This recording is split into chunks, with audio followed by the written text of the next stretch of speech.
Welcome to the Enchanted Library, where we turn the pages of books, beautiful and old, living and magical. It's time to curl up, get cozy, and join us on an adventure.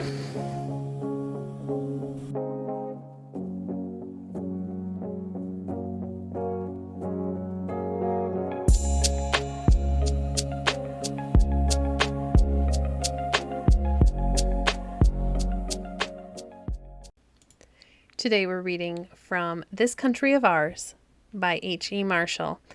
Chapter 7, How the Flag of France was Planted in Florida.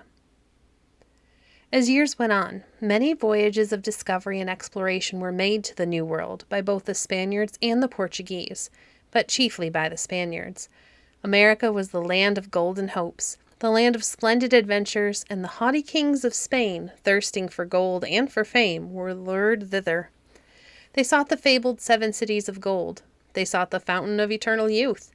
Through the dark, pathless forests, across the wide prairies, they flashed in glittering array, awaking the vast silences with the clash of arms. They came in all the pomp and splendor of warfare. They brought also the cross of Christ, threatening the heathen with death if they did not bow to him and be baptized. And it seemed for a time as if they, and they only, would possess the vast continent. But expedition after expedition ended in disaster. The Spaniards found neither the far-famed cities nor the fountain of youth. And the red men, instead of accepting their religion, hated them and it with a deep hatred. But the Spaniards were not long left in undisputed possession of America. The French king, too, desired to have new lands across the seas, and he saw no reason why Spain and Portugal should divide the New World between them. "I would fain see Father Adam's will," he said, "in which he made you the sole heirs to so vast an inheritance.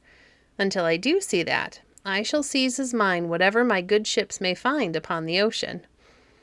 From France, therefore, daring men sailed forth to the New World, and there they set up the arms of their country, claiming broad lands for their king.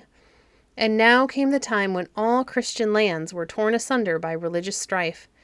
The Reformation had begun, and everywhere there was discord between the people who followed the old religion and those who followed the new. In France, those who followed the new religion were called Huguenots. They were often hardly used, and were denied freedom to worship God in their own way. Many of them therefore longed to get away from France, and to go to some new country where they would have the freedom they desired. So a few grave, stern men gathered together and determined to set out for some place in the New World where they might make a home. Then, one February day, in 1562, 2 little ships sailed away from France. Westward they sailed. About 2.5 months later, they landed in what is now Florida. It was May Day. The sun shone and all the world seemed gay and green, and these Protestant adventurers thought they had never seen so fair a land. It was, they said, the fairest, fruitfulest, and pleasantest of all the world, abounding in honey, venison, and wild fowl. The natives were friendly, and told newcomers by signs that the 7 golden cities were not far off. That rejoiced their hearts, for even those stern old Huguenots were not above following the quest for gold. Here, then, in this far-off land, the Huguenots set up a stone pillar carved with the arms of the King of France. And kneeling round it, they gave thanks to God for having brought them to so fair a country. Then returning to their ships, they sailed northward along the coast. For they had not come to settle, but merely to explore and find a good spot on which to found a colony.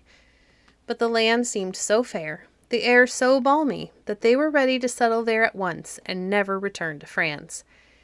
At length, after inspecting several places, the adventurers reached a spot not far from what is now Beaufort in South Carolina. Here they landed, and knowing that many of the men were already eager to remain in this beautiful country, Jean Ribaut, their leader, resolved to found a colony. So he called them all together, and speaking wise and brave words to them, asked who among them would remain. "Declare your minds freely unto me," he said, "and remember that if you decide to remain, you will forever be famous and known as the first white men who inhabited this land." Ribaut had scarcely finished speaking when nearly all the men replied with a shout, "We ask nothing better than to remain in this beautiful country." Indeed, so many were anxious to remain that Ribault had enough to do to persuade a sufficient number of them to man the ships to return with him. In the end, 30 men were chosen to remain. At once they set about building a fort, which they called Charles Fort, in honor of the boy king, Charles IX, who was then upon the throne. The men worked so well that in a very few days the fort was so far finished that it was fit to live in. Food and ammunition were brought from the ships, and a man named Albert de la Piera was chosen as governor. Then, for the last time, Ribault gathered all the men together and took leave of those to be left behind. "Captain Albert," he said, "I have to ask you in the presence of all these men to quit yourself so wisely in your charge that I shall be able to commend you to your king." "And you," he said, turning to the soldiers, "I beg you to esteem Captain Albert as if he were myself, and to yield to him that obedience that a true soldier owes to his general and captain. I pray you live as brethren together without discord, and in doing so God will assist you and bless your enterprises." Then farewells were said, and Ribault sailed away, leaving the 30 white men alone in the wilderness. From north to south, from east to west, in all the vast continent there were no white men save themselves. The little company was made up of young nobles, sailors, merchants, and artisans. There were no farmers or peasants among them, and when they had finished their fort, none of them thought of clearing the land and sowing corn. There was no need. Ribault would soon return, they thought, bringing with him all they required. So they made friends with the Indians, and roamed the forest wilds in search of gold and of adventures, without care for the future. But the days and weeks passed, and Ribault did not return. For when he arrived home, he found that France was torn with civil war, and that it was impossible to get ships fitted out to sail to America. Soon the little colony began to feel the pangs of hunger. Daily they scanned the pitiless blue seas for a glimpse of Ribault's returning sail. No sail appeared, and daily their supplies dwindled away. Had it not been for the friendly red men, they might have all perished.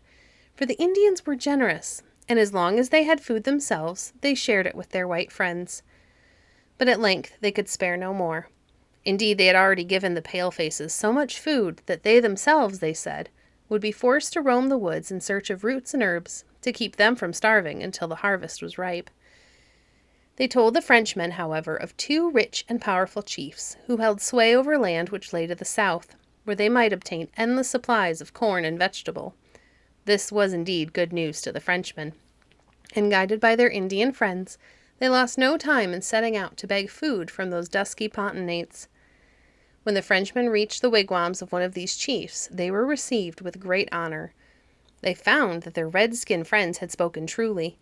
Here there was food in abundance, and after a great feast they returned joyfully to the fort, carrying with them a great supply of corn and beans, and, what was still better, a promise from the friendly chief that he would give them more food whenever they had need of it.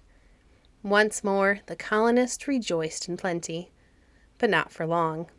For the very night they returned home, their storehouse took fire, and all the food which they had brought with such joy was destroyed. Again, famine stared at them in the face. In their plight, they once more appealed to the savage chief who supplied their wants as generously as before, promising that as long as his meal should last, they should never want. And so, for the time being, the colonists were saved from starvation. But another danger now threatened them, for quarrels arose among the men. Albert de Piera, who had been set over them as captain, proved to be cruel and despotic. He oppressed the men in many ways, hanging and imprisoning at will those who displeased him. Soon the men began to murmur under his tyranny. Black looks greeted Albert de Piera. He answered them with blacker deeds. At length, one day, for some misdeed, he banished a soldier to a lonely island, and left him there to die of hunger. This was more than the colonists could well bear. Their smoldering anger burst forth, and seizing the tyrant, they put him to death. Then they chose one of their number, called Nicholas Barr, to be their captain. They were rid of their tyrant, and that brought peace for a time to the little colony. But the men had grown to hate the place. The land, which had once seemed to them so fair, now seemed no better than a prison, and they longed to escape from it. They had, however, no ship, and although all around them tall trees grew, not one of them knew anything of shipbuilding. Still, so strong was their desire to leave the hated spot that they resolved to build one. They set to work with a will. Soon the sound of saw and hammer awoke the silence of the forest. High and low, noble and peasant, all worked together, the Indians even lending a hand. At length their labors were over, and the rough little ship was afloat. It made but a sorry appearance. The planks were rough-hewn by the hatchet, and caulked with the moss that grew in long streamers on the trees. The cordage was Indian-made, and the sails were patched together from shirts and bedcloths. Never before had men thought to dare the ocean waves in so crazy a craft. But the colonists were in such eagerness to be gone that they chose rather to risk almost certain death upon the ocean than to remain longer in their vast prison house.